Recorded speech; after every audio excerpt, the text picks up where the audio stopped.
the top of the hour.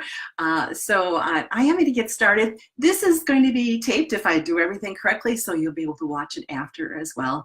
I don't have a set time for when it's going to wrap up. I'm just going to go through everything I think would be important to talk about. And if you have comments or questions, I'll try to come back to there's a comment list on the side of the screen here where I'll try to circle around and catch some of those. So this morning we're talking about hand position in preschoolers. And first I should tell you, my name is Kris Skaletski. You probably already know that. A little bit about myself. I live in Green Bay, Wisconsin, and if you're listening to me, you probably already know that too. And I'm glad to have you here with us today. It is a beautiful day.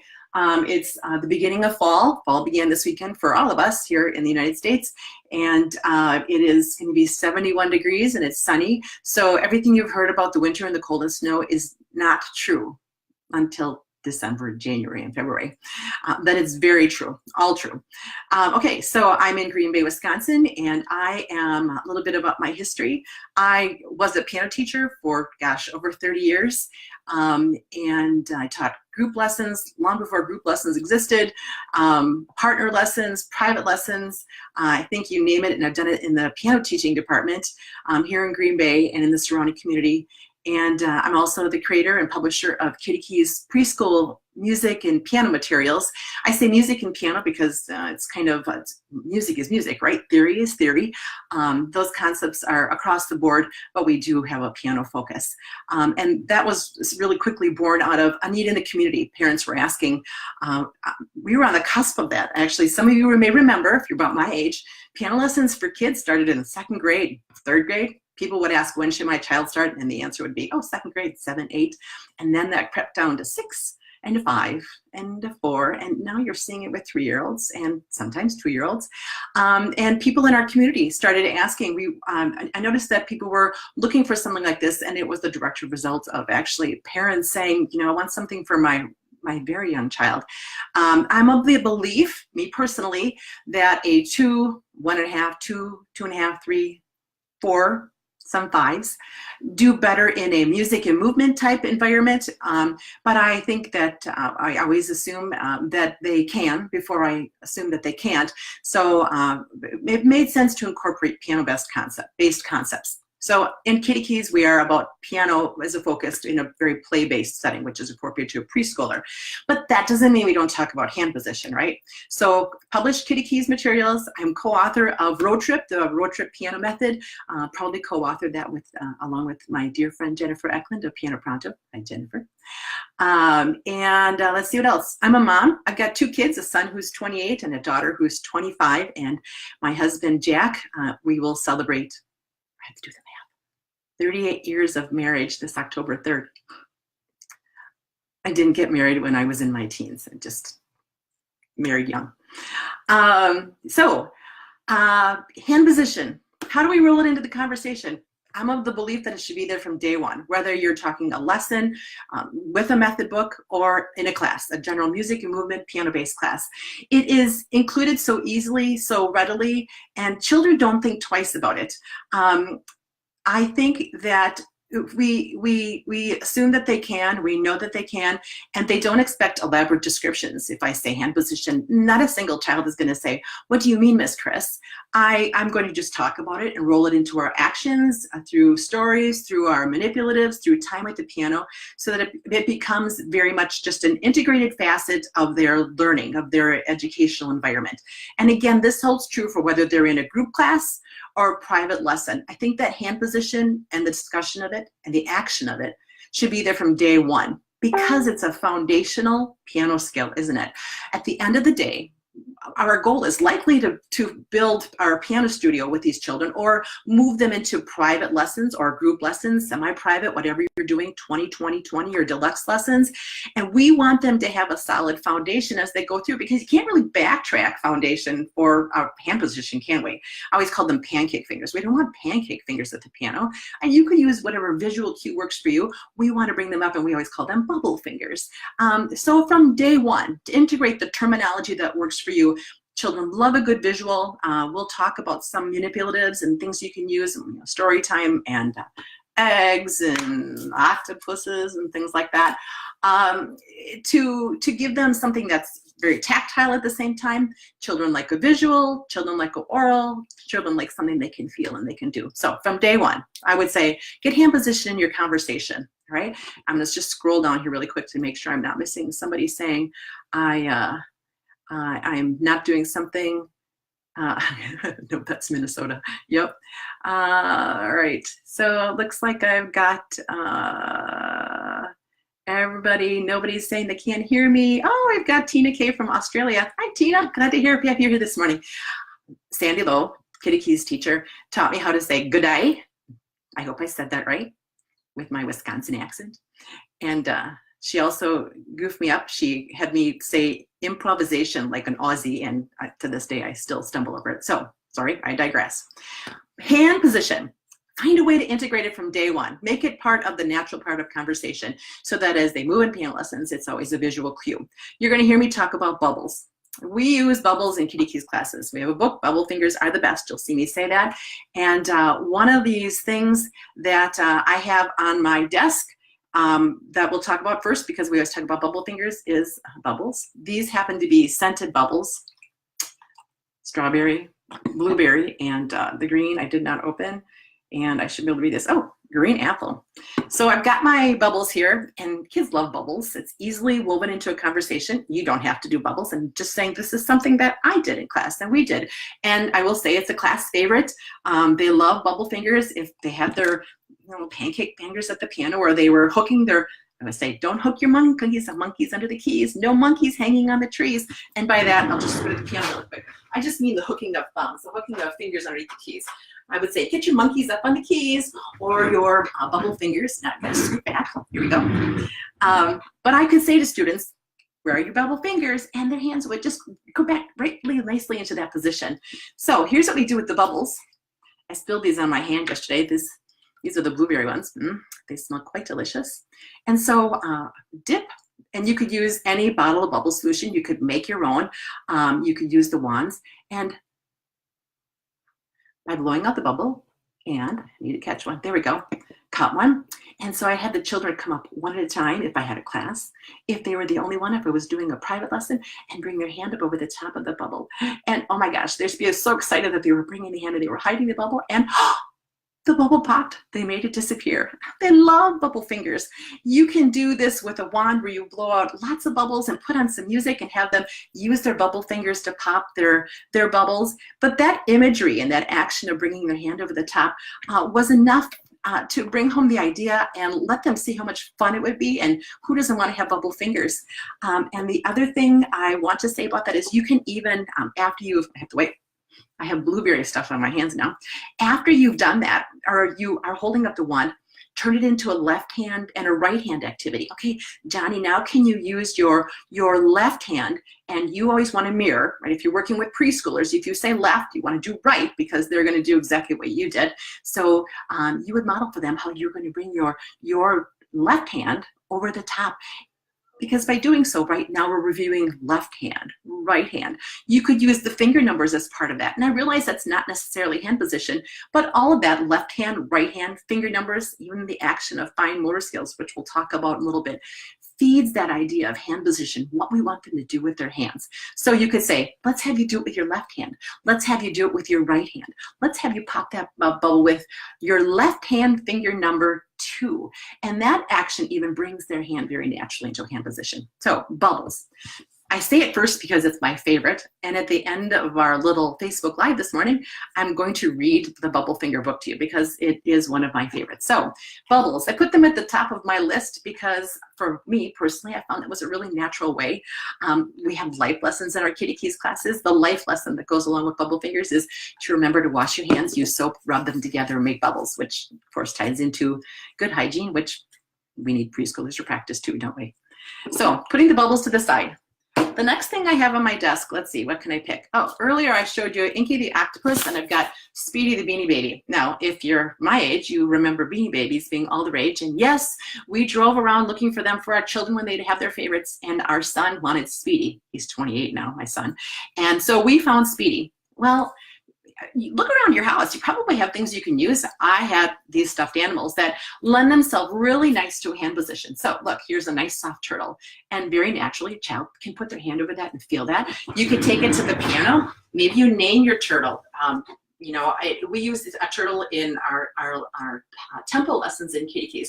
Well, this could be Speedy the turtle there. And the turtle can play low sounds. Again, you could go on the low keys, moving up. You could say, let's use your left hand now. Again, you'd want a mirror, but I'm going to do my left.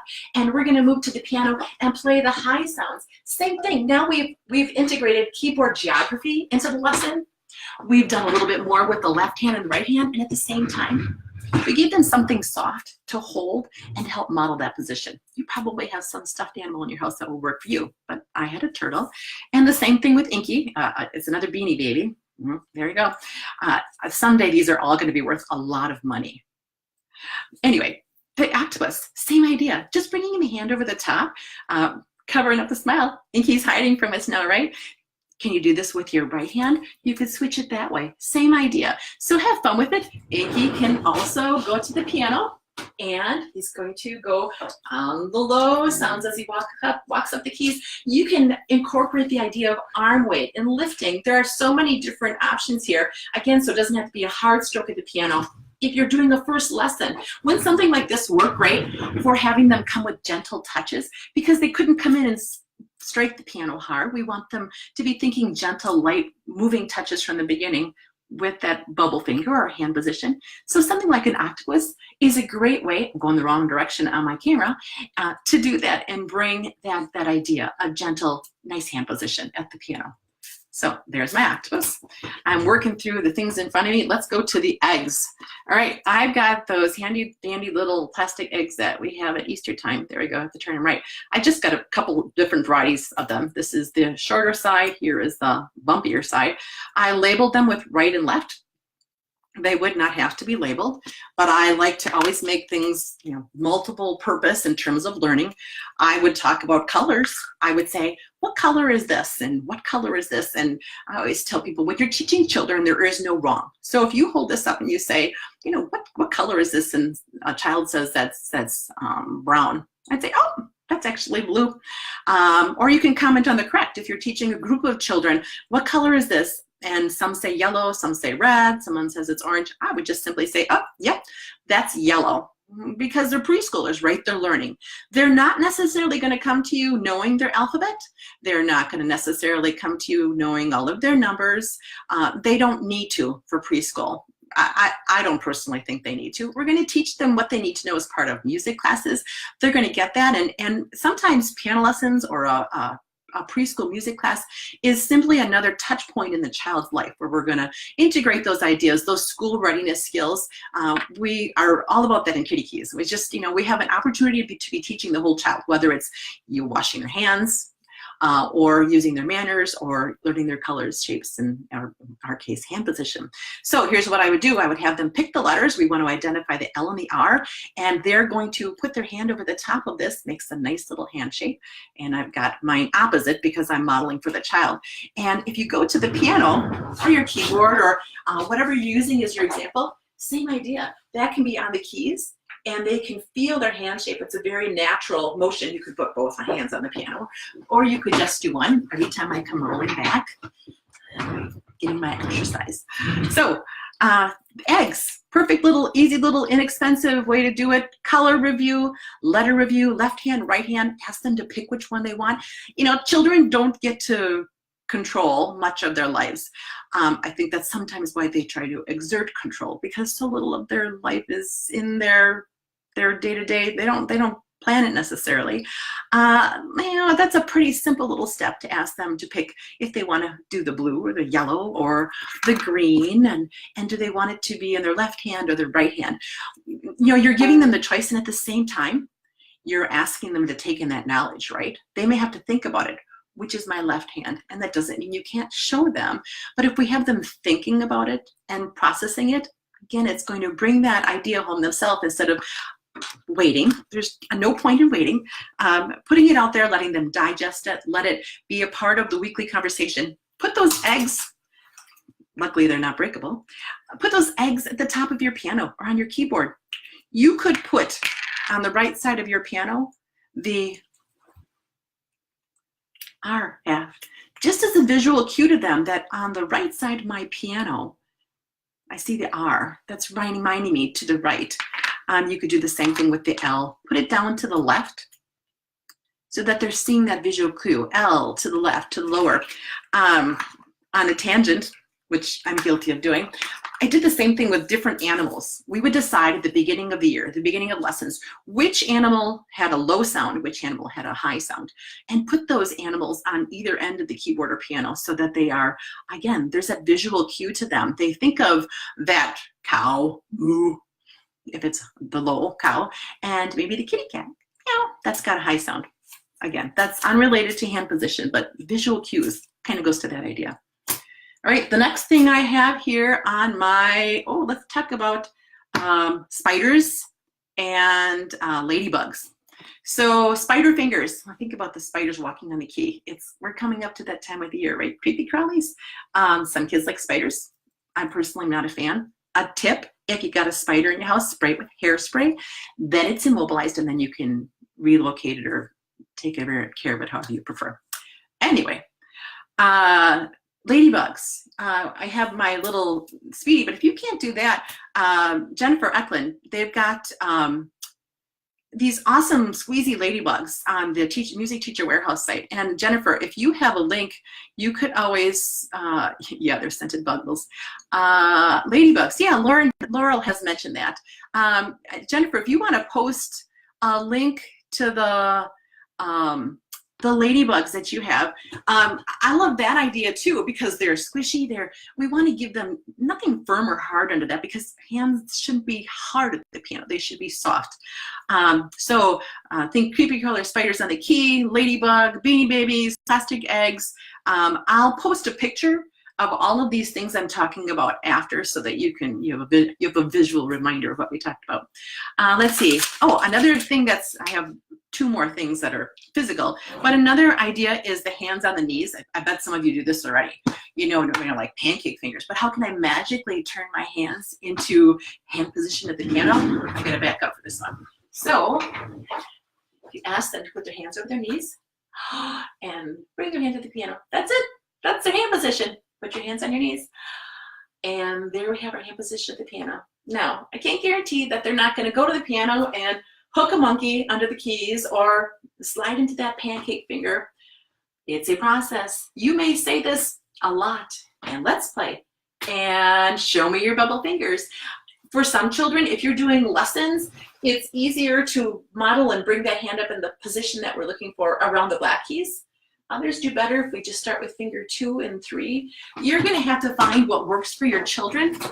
The thing is, it's just about having options, right? And I said earlier, look around your house. I bet you got stuff that is easily used. You got a little stress ball. You put a little face on it, a smiley face, and use something like that. You don't have to go out necessarily and buy things, although oftentimes they're really inexpensive. The plastic eggs, the bubbles, really cheap. Okay, the next thing I have in front of me I want to talk about, let's talk about magic tricks. I always think that, my magic trick was the putting your hands on the knees, and now I brought it to the piano. But something else that I use is, I realize this is a conducting baton, but I used it as a magic wand. So if they had their hands at the piano, I'll try if I can get the right angle here, and they had their hands like this, I could slip my magic wand underneath their hand and bring their hand up into the right position. So it was magic. We took it on there. So if I had my magic wand, I could say to them, we're going to do a magic trick, and we're going to magically put your hands in the right hand position. So if you've got a conducting baton or some, a couple years ago, I had a pointer stick. I gave it to somebody else. One of those cute ones they have at Target with the stick and the little hand at the end. You could easily use the stick side and just bring it up and say, I'm going to do my magic trick. And we're going to have bubble fingers. So little tool I had in the house that was fun to use also. Bubble wrap. I don't use this so much for creating the hand position, but for fun, because what child doesn't like to pop bubble wrap? So bring it in, and it drives home the message. And ironically, when they're doing this, they are working on their fine motor skills because they're isolating each of their fingers. You can have them do 1 and 2. You can have them use 1 and 3, or you can have them use 1 and 4, whatever fingers you choose. So bubble wrap.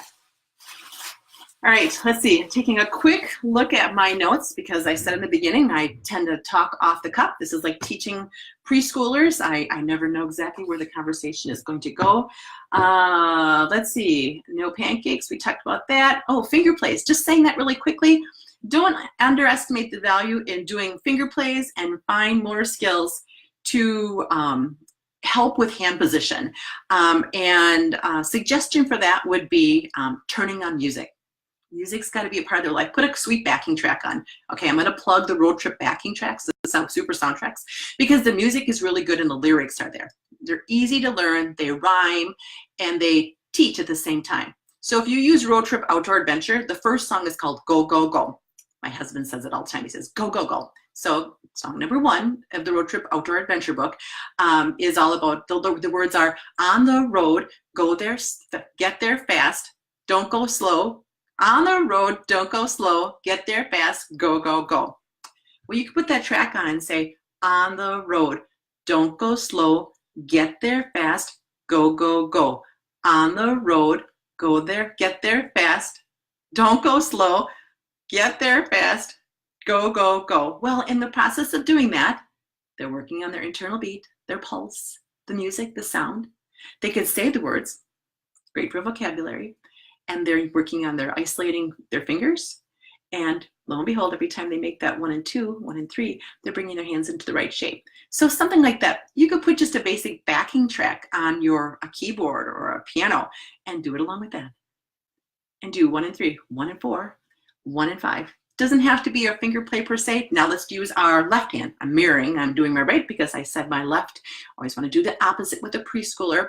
So think in terms of fine motor skills and working on that isolation as being part of the hand position, that process, that magic potion, if you will, to unlock the idea for them. So it becomes again, a big part of their foundation of what they're doing. Okay, the next thing I have in front of me are colored clothespins, and I just dropped them. I have a big pack of them, and I can do all sorts of different things with them. I have these in front of me, so I'll try to hold up the collection of them. Oh, and there it goes. So they're numbered 1, 2, 3, 4, and 5.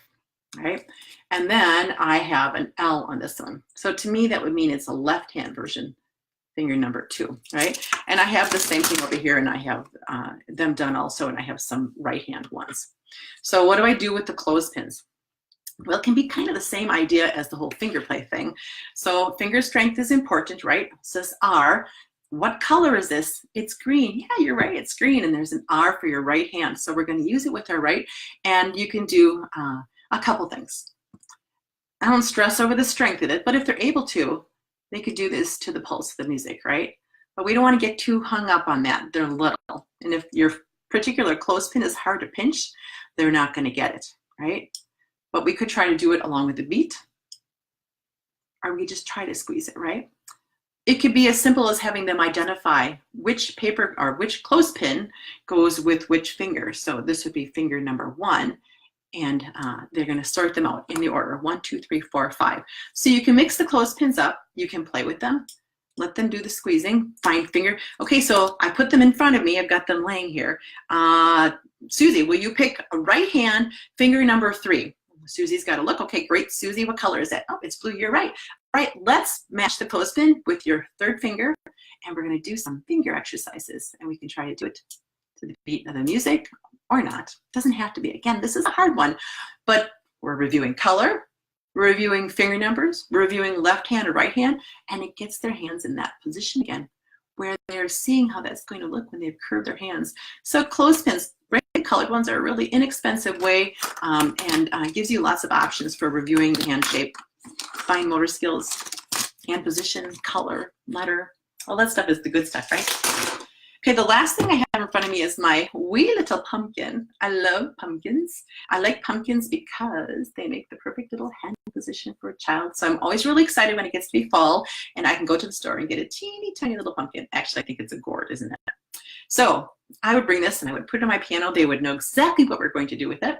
We have a book that we wrote that goes along with it. It's called Pumpkins, Pumpkins, Big and Round. So again, we're tying something visually, a visual story into the idea of pumpkin and hand position. And when we've had this lesson, we have a whole lesson that's built around pumpkins and hand position.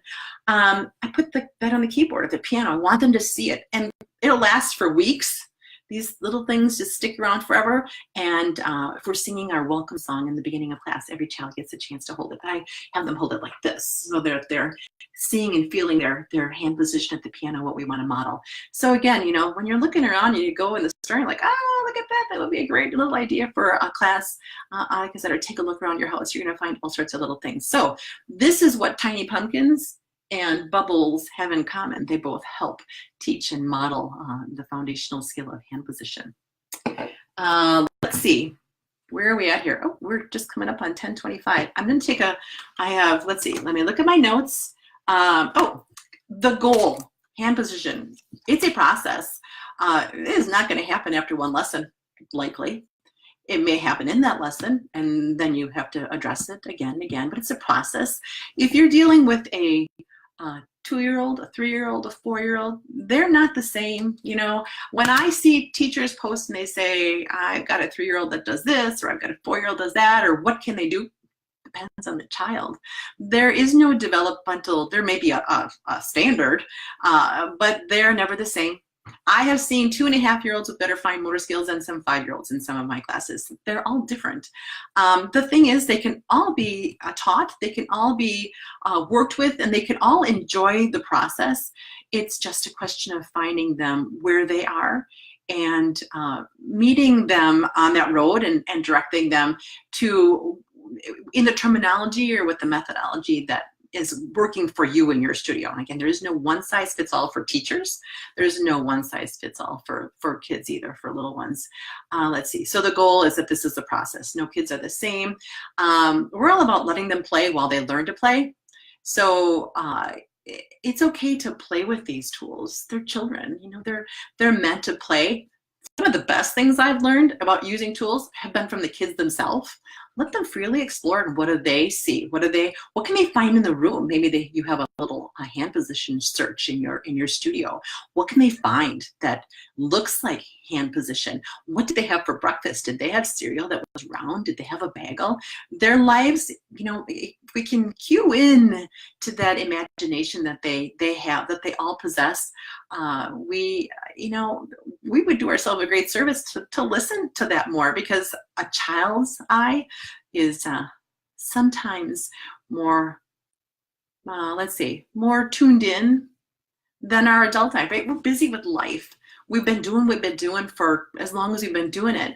And, you know, it's not a bad thing to ask them what they think. What do they see? What do they find? Because I've learned some of the best things I've ever learned from a child. It's just about listening, isn't it? Okay, so let's see. I have a story I wanted to read, but I'm going to take a quick look through here. There's the link. Thank you, Jennifer. Good. I'm glad you're going to try the bubble wrap. Oh, Jennifer posted a link to the super soundtrack for Outdoor Adventure. I promise you, I know the lyrics. I wrote them. I don't know why I was goobering up this morning, but I do know them. Let's see. Well, I am so glad to see so many of you here. This is fantastic. All right, excellent. So let's see. The last thing I wanted to do, I'm just going to take one quick look over this to make sure I talked about everything I wanted to. I think I did. You can always ask questions after. This will be, hopefully, if I do everything right, in the group for you to watch. But you can continue to comment or ask questions. So the last thing I want to do is to read our Bubble Fingers Are the Best, because I quote this book all the time. I love visuals, and I love things that tie the idea home. So here's our Bubble Fingers Are the Best story.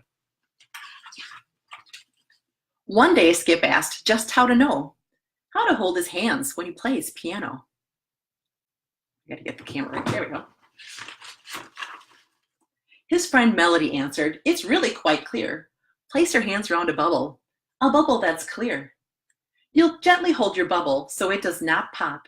You'll want to play piano. You won't want to stop. So use bubble fingers, but better beware. The bubbles, they get everywhere. They get on your shoulders, they get in your hair. Skip even saw one on top of a bear. Music the dog likes to blow them around. He steps on them softly when they land on the ground. Use your bubble fingers, Melody says, to play the piano, and you'll be a success. Make bubble fingers. Put your fingers to the test. Make bubble fingers. Bubble fingers are the best. All right, have a great day. I'm going to zip through the comments to make sure I answer any questions. This will be posted in the group for viewing. And thanks a lot for being here. And gosh, I think I sounded like I was from Wisconsin again when I said that. So have a great day, everybody. Thanks for tuning in.